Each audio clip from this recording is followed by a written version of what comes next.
I challenge you. If you do it for 30 days, you'll see the benefits. You'll get hooked onto it. Shaky booty potion of calmness. In the world that's constantly trying to steal that peace from you, you are the one who is bringing yourself that peace, and you're the only person who can.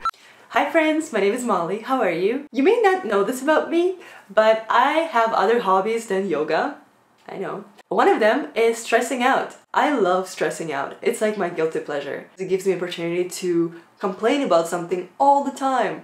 Anxiety is awesome. But seriously, stress addiction is a real thing. Even though constant exposure to stress causes so many health issues, mental health issues, we still seek it out. That's something that we crave. Also, stress addiction could be your coping mechanism if you grew up in a household where you couldn't really control your environment, where everything was unpredictable. This is something you're used to, and this could trickle into your grown-up life, and stress is just part of your natural habitat, which is really not normal, even though it seems like it is nowadays. So I'm personally a very anxious person. I love stressing out, like I said, and with the time I realized that's not a healthy thing to constantly boil myself in. Here I'm gonna share some habits that I love implementing into my daily life that really help me to keep my calm and not get too many flare-ups of being really stressed out. These habits are definitely something that you could practice when you are stressed in the moment. However, I think they're the most effective when you are doing it daily,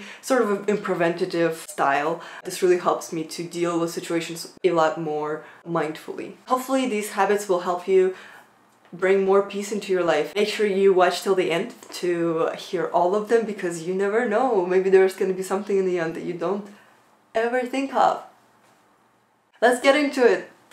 The first habit that I cannot live without is herbal tea. Or herbal tea.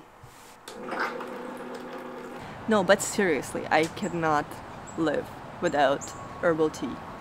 My favorites are chamomile and mint tea. That's probably the ones that I actually drink. I only recently started to like herbal tea, and once I did, I could not live without it, and it got me through so many times where this was just like my potion of calmness. Before that, my day used to be filled up with so many caffeinated drinks, which only made my heart rate go faster, which is something that makes me even more anxious. So sometimes I wake up and my heart is already really fast because I'm just overwhelmed by everything. So first thing I do is drink herbal tea, and I definitely drink it before I sleep too. Chamomile tea helps with menstrual cramps, so muscle spasms, helps to reduce stress, helps to sleep better, and it has a very nice smell.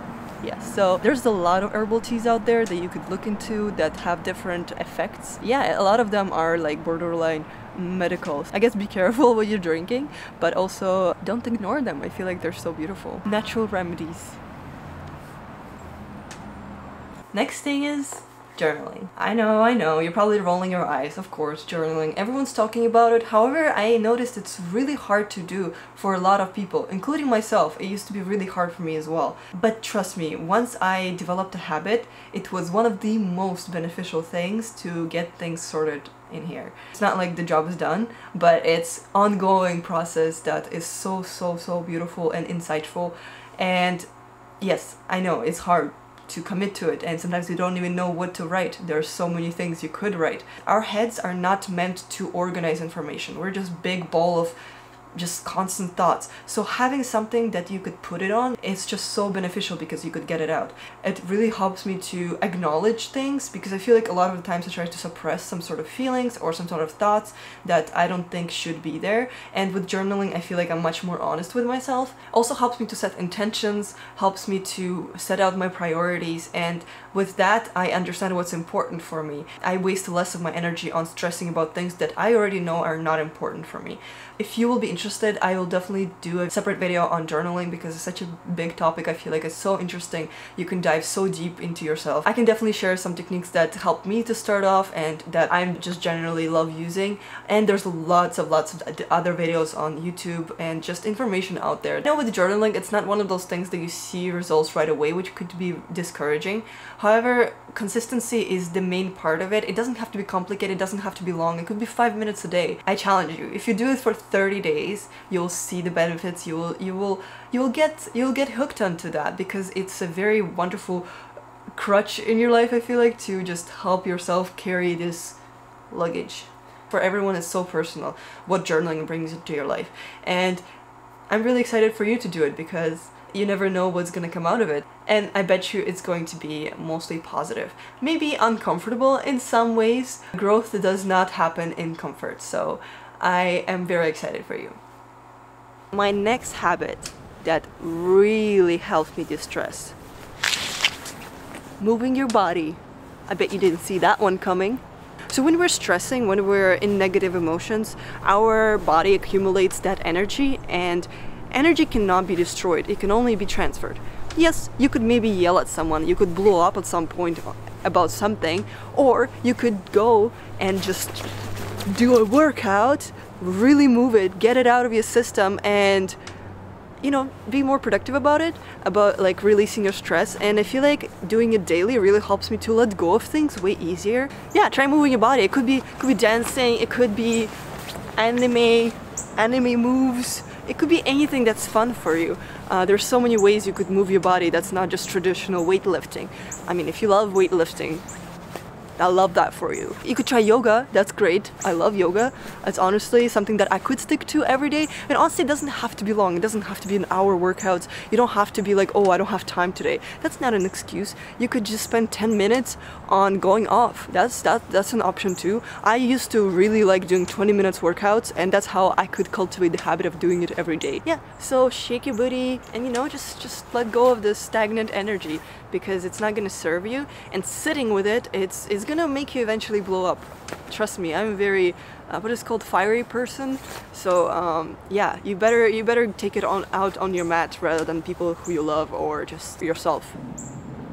My next tip would be reading. When you're stressed, sometimes it's so tiring to be in your own head because you keep rolling same scenarios, you keep rolling same problems that you have. It really helps me to escape into someone else's head, helps me to get distracted. Sometimes that's all we need, to get distracted, to come back to ourselves later and understand that something we've been really stressing about is maybe not worth it, or we kind of see it in a new sort of way. I understand it's very hard if you're in a stressful situation to just grab a book and read. So I try to treat it as more of a preventative measure to kind of get myself out of my stagnant sort of mindset of everyday life, because I feel like we get so involved into our own lives that it takes over us, where we don't see anything else. Reading books every day really helps me to not get stuck in one sort of mindset.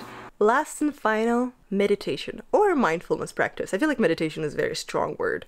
Mindfulness practice, let's say that. That's not really usually where I'm doing my mindfulness practice, but this video has been really long, so I'm just gonna talk to you here. Is that okay? Great. Mindfulness practice. This is something that I try to practice every day, sort of 10 minutes of meditation where I learn to just observe my thoughts. Sometimes I involve some sort of mantra, because to think about nothing is very hard for our minds. It's pretty much impossible. We have to think about something all the time.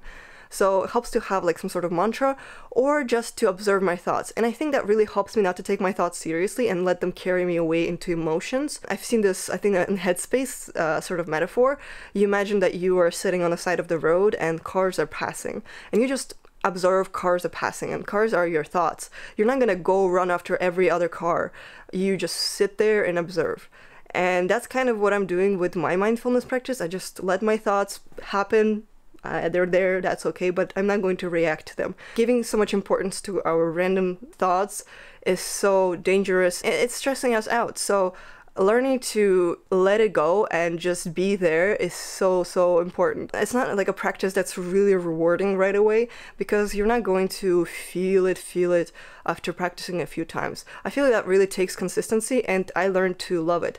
And it's something that slowly trickles down into my life, where I could feel myself letting go of thoughts easier. I like sitting down and meditating and really actively observing my thoughts, but I can also practice it outside of my meditation time, wherein I am doing something like washing dishes, something like walking. I could really practice being mindful of the moment right now. Even when I'm talking to people, it's so easy to drift away. So it really helps to bring that mindfulness practice outside into my life. However, it does take practice at first to understand what it feels like. Try practicing it every day. It doesn't have to be a long time. It could be 5 minutes, it could be 10 minutes. It just has to be consistent. Those are the things that are building blocks for you, that bring such a invisible significance into your life. When you slowly become much more mindful, I feel like the course of your life gets shifted into being more authentic. So this is a very invisible sort of result kind of habit. One of the most helpful things